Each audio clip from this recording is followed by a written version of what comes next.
I'm playing Othello. Iago. Desdemona. Emilia. Roderigo. Michael Cassio. Bianca and Brabantio's attendant. Brabantio. The Duke. Montano. Gratiano. The Herald. Lodovico. And I'm the director of our 2019 production of Othello. Othello was really a natural choice in picking a play that showed the tremendous capacity for language. The more I learn about this play, just by experiencing it in rehearsal, just the more fascinated I am about it.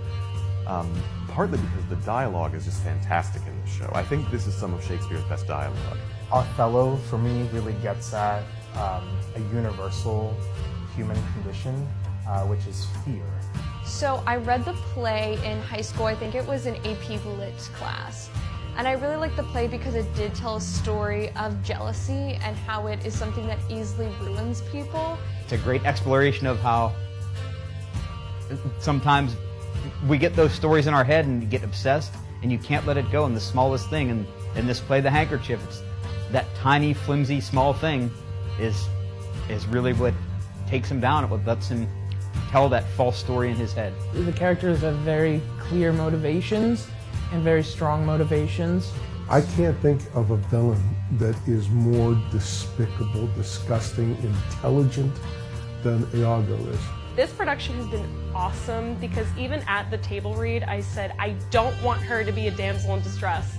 And John, our director, said, me neither, let's make it happen. The director is putting this into kind of this Norse era, Viking era, and especially in that time, females did have a less traditional norm. It also allowed for the Desdemona heroine that we wanted to accentuate to have social mobility, which women in Scandinavia often did, as opposed to a lot of their European counterparts.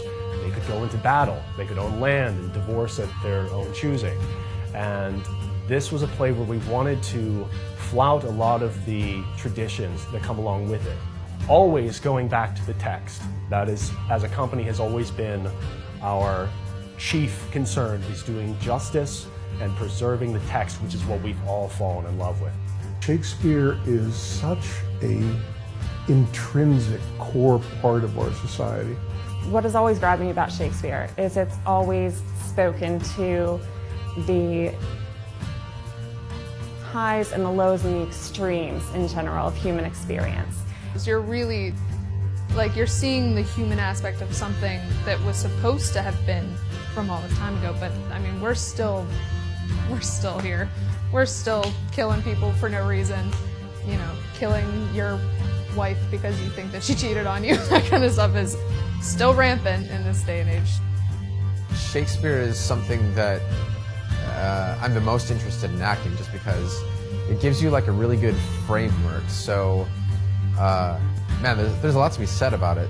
I guess each character, it's sort of it gives real strong archetypes that you can fill in with your personality. And even though you're doing the same performances and the same shows over and over and over, when you as an individual fill in that role, it becomes unique again.